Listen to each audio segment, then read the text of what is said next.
नमस्कार। मैं डॉक्टर सतीश कुमार मीना, सहायक आचार्य राजनीति विज्ञान, राजकीय महाविद्यालय बावनवास।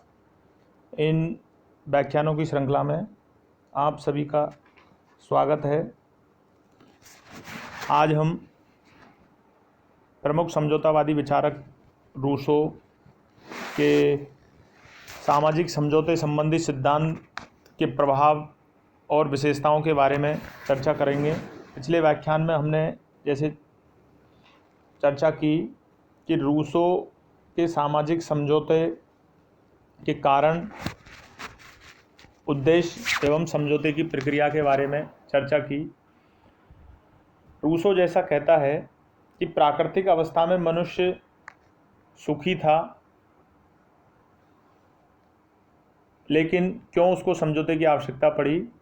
जैसा कि रूसो ने बताया कि प्राकृतिक अवस्था में निजी संपत्ति और असमानता के कारण स्वतंत्रता, समानता और भाईचारे के आदर्श लुप्त हो गए थे और इन आदर्शों को स्थापित करने के लिए सामाजिक समझौते करने पड़े। और उस सामाजिक समझौते में, जैसा ने पिछले व्याख्यान में चर्चा की, कि रूसो प्रत्येक व्यक्ति द्वारा वे अधिकार सामूहिक रूप से व्यक्तियों को सौंप दिए जाते हैं और उतने ही अधिकार प्राप्त कर लिए जाते हैं। अब हम आज रूसो के सामाजिक समझौते के प्रभाव के बारे में चर्चा करेंगे। रूसो के अनुसार इस समझौते के हो जाने पर मानव स्वभाव में महान परिवर्तन होता है। जहां प्राकृतिक अवस्था में मनुष्य नैसर्गिक प्रवृत्तियों द्वारा निर्देशित होता था, नागरिक समाज में न्याय द्वारा निर्देशित होता है। इससे व्यक्ति में नैतिकता का जन्म होता है। कर्तव्य के स्थान पर अधिकार का, शारीरिक संवेग के स्थान पर कर्तव्य का, इच्छा के स्थान पर विवेक का और स्वार्थ के स्थान पर परमार्थ का उदय होता है। नागरिक समाज में मनुष्य की प्रतिभा मुखरित होकर उसके विचारों को विकसित करती है, उसकी भावना तथा आत्मा ऊंची उठती है। रूसो का कहना है कि नागरिक समाज में व्यक्ति अपने मनुष्यत्व को प्राप्त करता है और दूसरे शब्दों में नागरिक बनने के बाद ही व्यक्ति मनुष्य बनता है। तो रूसो सामाजिक समझौते के प्रभाव में स्पष्ट करता है कि सामाजिक समझौते के बाद मनुष्य के स्वभाव में एक महान परिवर्तन आता है और मनुष्य व्यक्तिगत से सामूहिक हो जाता है और वो कर्तव्यों की, अधिकारों की जगह कर्तव्यों पर ध्यान देता है, न्याय को निर्देशित होता है, शारीरिक स्थान पर विवेक, इच्छा के स्थान पर विवेक के आधार को पर जोड़ देता है, स्वार्थ के स्थान पर परमार्थ की भावना उदय होती है और वास्तविक रूप से व्यक्ति समझौते के बाद एक नागरिक बन जाता है। और नागरिक जितना अपने कर्तव्यों को ध्यान में, जितना अपने अधिकारों को ध्यान में रखता है, उतना ही अपने कर्तव्यों का भी ध्यान रखता है और एक कर्तव्य आधारित, परमार्थ आधारित व्यक्तित्व का व्यक्ति में विकास होता है। इसी आधार पर हम रूसो के सामाजिक समझौते की विशेषताएं जानते हैं। उसके समझौते की प्रमुख विशेषता है कि एक बार ही समझौता होता है। यह समझौता व्यक्ति द्वारा अपनी स्वतंत्रता को सुरक्षित करने तथा अराजकता का अंत करने के लिए किया जाता है। प्राकृतिक दशा में सभी व्यक्ति ग्राम्य सुषमा के आनंद का जीवन व्यतीत करते हैं, परंतु प्राकृतिक अवस्था में आधारभूत परिवर्तनों जैसे कला और विज्ञान, निजी संपत्ति, श्रम विभाजन आदि के कारण मनुष्य संघर्षरत रहने से दुखी होकर अराजकता तथा अशांति के वातावरण को समाप्त करने के लिए यह कदम उठाता है। तो पहली विशेषता क्या हुई कि समझौता एक बार होता है और वो समझौता प्राकृतिक अवस्था की जो कमियां थी, जो अव्यवस्थाएं थी, उनको दूर करने के लिए, व्यक्ति उस अराजकता की स्थिति से छुटकारा पाने के लिए, उस अशांति के वातावरण से छुटकारा पाने के लिए मनुष्य समझौता करता है और ये समझौते का कदम उठाता है। इस अगली विशेषता है कि इस समझौते द्वारा प्रत्येक व्यक्ति अपने अपने प्राकृतिक अधिकार, अपने सामूहिक अस्तित्व को समर्पित कर देता है, अर्थात व्यक्ति स्वयं समझौते का भागी होता है। इसकी स्थापना के बाद व्यक्ति इससे अलग नहीं हो सकता। पहली विशेषता इससे सामाजिक समझौते की, रूसो के सामाजिक समझौते की निकल के आई कि समझौता एक बार होता है, वो अराजकता की स्थिति से छुटकारा पाने के लिए व्यक्ति करता है। दूसरी प्रमुख विशेषता है कि व्यक्ति अपने समस्त प्राकृतिक अधिकारों को, अपने सामूहिक अस्तित्व को समर्पित कर देता है और व्यक्ति स्वयं समर्पित करता है, इसलिए व्यक्ति स्वयं समझौते का एक हिस्सा होता है और इसी के साथ ये शर्त स्थापित करता है रूसो के एक बार समझौते का हिस्सा होने के बाद व्यक्ति उससे अलग नहीं हो सकता। तो ये प्रमुख विशेषता है, इसलिए उसको निरंकुश सत्ता का समर्थक भी अप्रत्यक्ष रूप से मानते हैं रूसो को। एक समझौता का हिस्सा होने के बाद व्यक्ति को उससे पृथक होने का अधिकार नहीं देता है। समझौते के परिणाम स्वरूप अगली विशेषता है कि उत्पन्न समाज स्वतंत्रता विरोधी नहीं है। इसका मतलब ये नहीं है कि वो विरोधी है, इसका तात्पर्य यह है कि समझौता करने से उसकी स्वतंत्रता सीमित नहीं होती। इस समझौते द्वारा व्यक्ति अपनी प्राकृतिक स्वतंत्रता खोकर नागरिक स्वतंत्रता को प्राप्त करता है।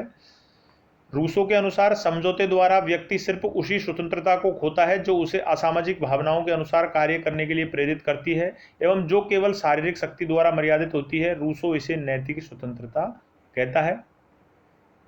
वह स्वतंत्रता सच्ची स्वतंत्रता होती है, इसके द्वारा व्यक्ति अपने ऊपर नियंत्रण रख सकता है। रूसो के अनुसार सामाजिक अनुबंध के द्वारा मनुष्य अपनी प्राकृतिक स्वतंत्रता खो देता है और उन सब वस्तुओं पर उसका असीमित अधिकार नहीं रह जाता जो उसे आकर्षित करती हैं, उसे मिलती हैं।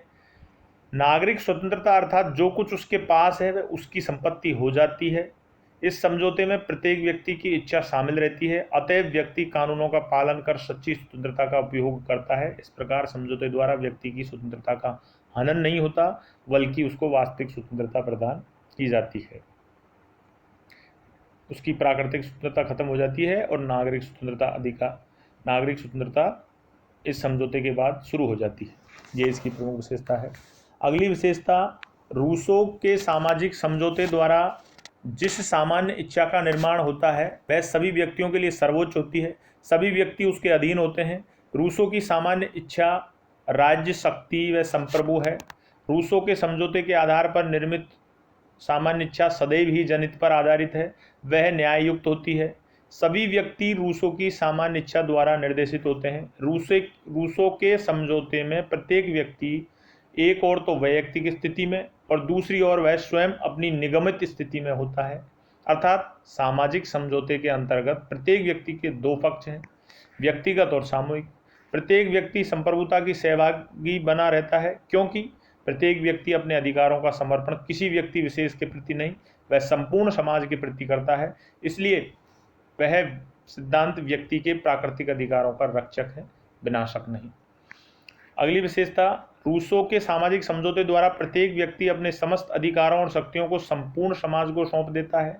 इसलिए कोई भी व्यक्ति इसे इतना कठोर नहीं बनाना चाहेगा कि व्यक्ति का दमन हो, स्वतंत्रता नष्ट हो जाए। अतः यह समझौता दमनकारी और स्वतंत्रता विरोधी नहीं है।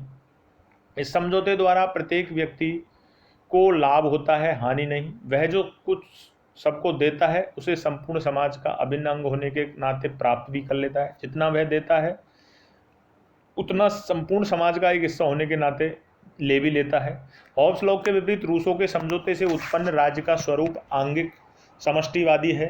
रूसो राज्य को केवल यांत्रिक साधन न मानकर उसे नैतिक प्राणी मानता है जिसका अपना जीवन व इच्छा होती है। राज्य मानव में मानवीय गुणों का समावेश करके उसे पूर्ण नैतिक बना देता है। राज्य स्वयं एक उद्देश्य है, किसी उद्देश्य की पूर्ति का साधन नहीं।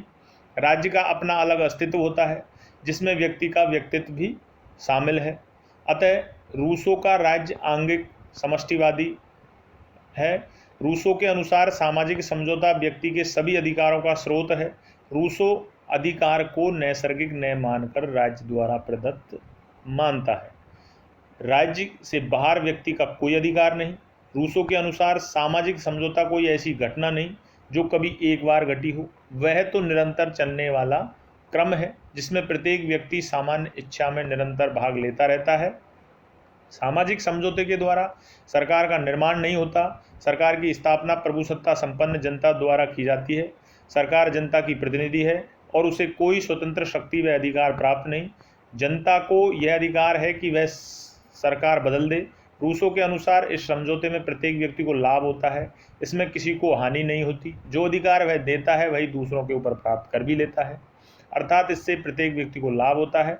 रूसो के अनुसार प्रत्येक व्यक्ति अपने आप को सबके हाथ समर्पित करते हुए अपने आप को किसी हाथ समर्पित नहीं करता। वह समझौता निरंतर चलने वाली प्रक्रिया है।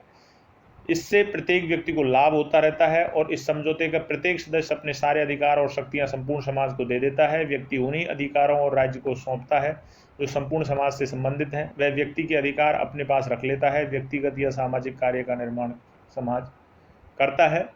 राज्य को व्यक्तिगत अधिकारों से कुछ लेना देना नहीं। राज्य केवल व्यक्तिगत हित में सार्वजनिक हित की सुरक्षा हेतु हस्तक्षेप कर सकता है।